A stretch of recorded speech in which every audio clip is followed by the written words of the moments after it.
I'm starting a new IV anti-nausea medication. I'm just gonna go real slow. Okay. Because I've never had it. We'll see.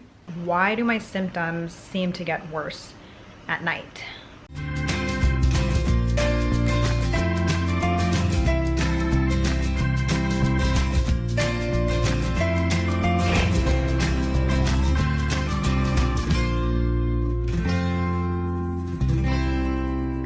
Friday afternoon.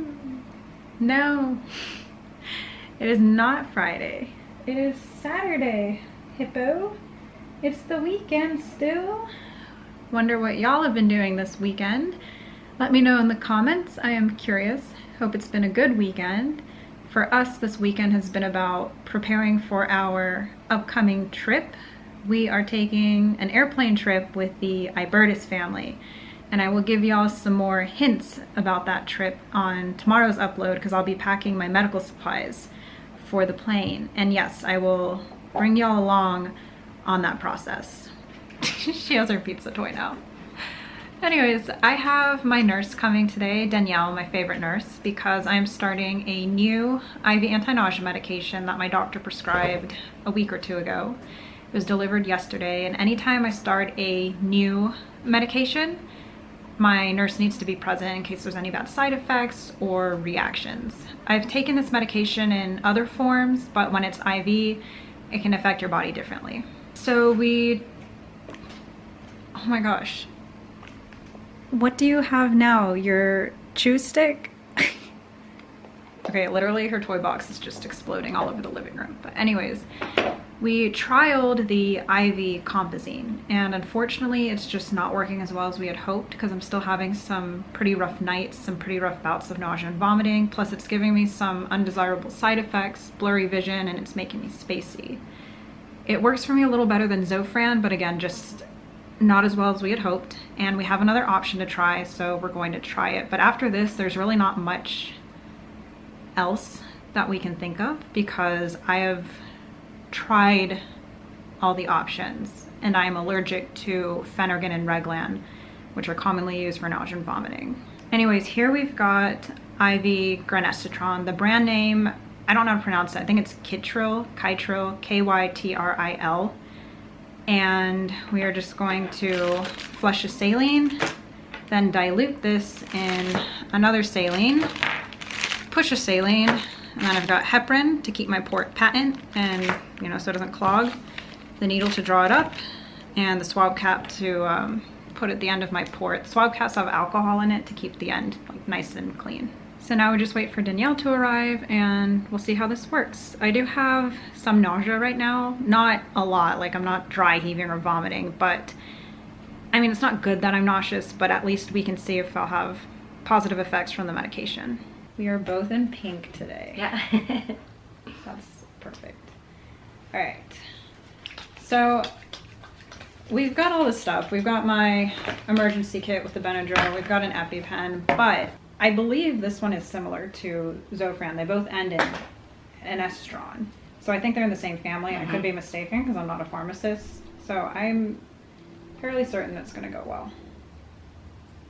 So, yeah, that was good blood return. I've been getting good blood return lately. It hasn't been finicky like it was. I'll get it all cleaned up a little bit. Perfect.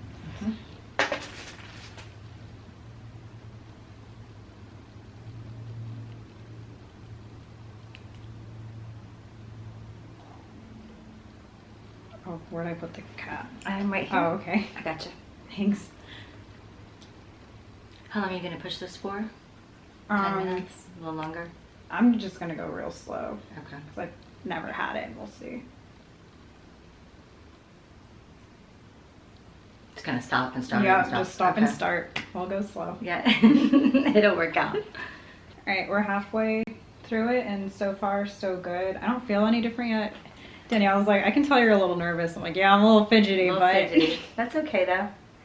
Feeling good so far. All right, I'm pushing the last bit, and it's definitely helping with my nausea. You can feel it.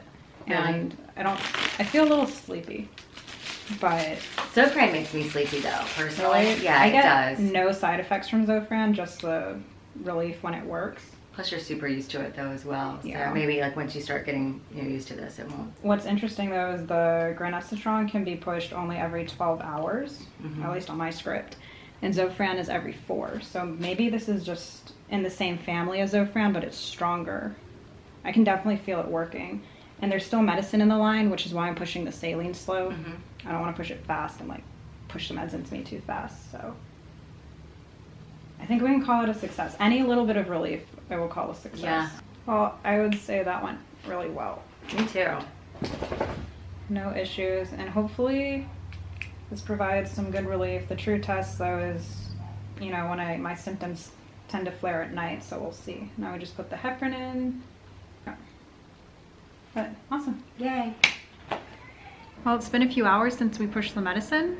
So far so good, still feeling some positive effects from it. And now I'm gonna hook up to a banana bag.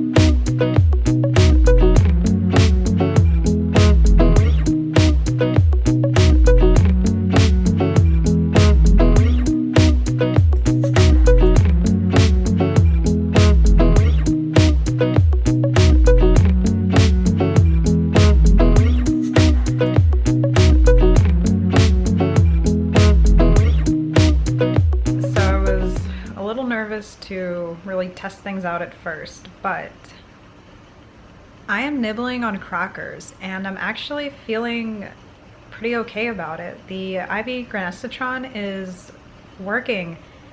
I'm getting some relief from the nausea, which is, I'm thankful for any relief.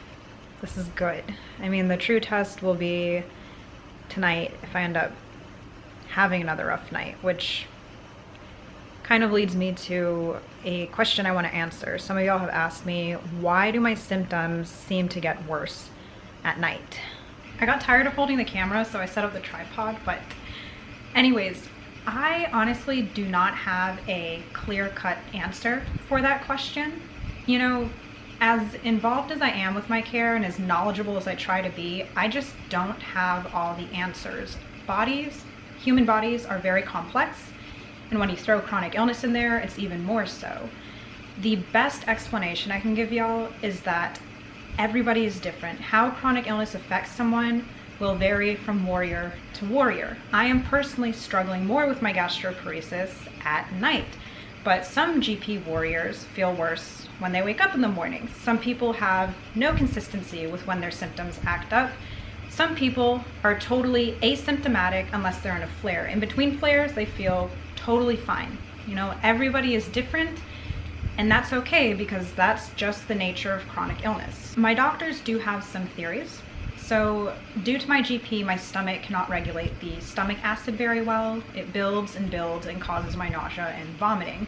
When I had a G-tube, I could vent my stomach to help with symptom management. And I've already discussed the whole NG G-tube situation. If you want to learn more, check out this vlog.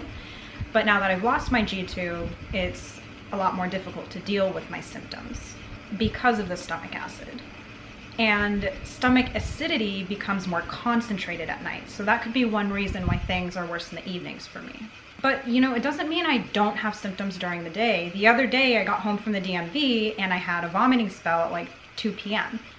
So chronic illness is just different for everyone, and this is what I'm dealing with right now. I try to take what comes at me in stride and handle things the best I can. We are trying to manage with all the options we can think of. I've got IV Zofran that kind of holds me over in my more manageable times. I like it because I don't have any side effects from it, but it's not the most effective. I've got IV Compazine, which I already discussed previously, but I'm probably going to discontinue it because now I've got this new IV Granestatron, which seems to be more effective. It does make me kind of sleepy, but that's a tolerable side effect.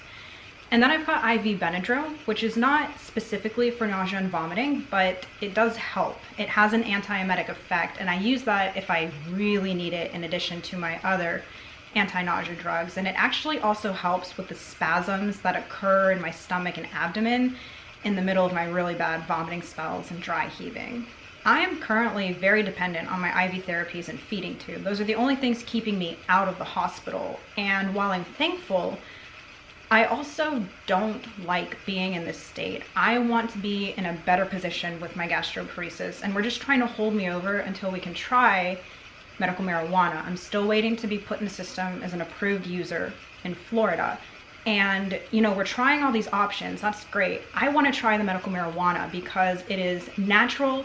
It seems like a better option. It has helped so many people, and I'm so hopeful it might help me too. I mean, I'm being cautious optimism. I'm not getting my hopes up too high, and I don't think it's going to cure me, but I think it's going to help. And then maybe we can cut back on these IV meds and hopefully maybe cut back on my feeds. I don't know.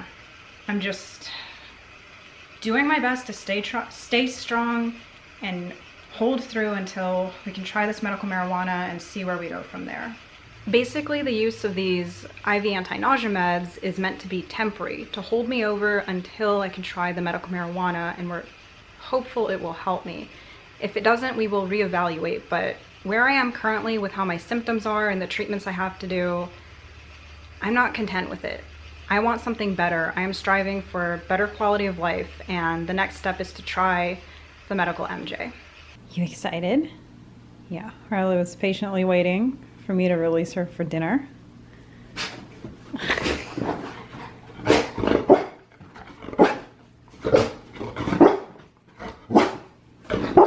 Oh, that was a good one. Good girl. Oh, and a spin. Play. Ole. Oh, gotta listen. Stay. Ole. Okay, good girl. Go eat your dinner. Well, Hippo is eating, and I'm about to give Paul a call, that rhymed, to sort out some things for our trip. We are leaving in about a week, and then I'm going to sleep. So with that, I will say goodnight, and thanks for joining us on our adventure.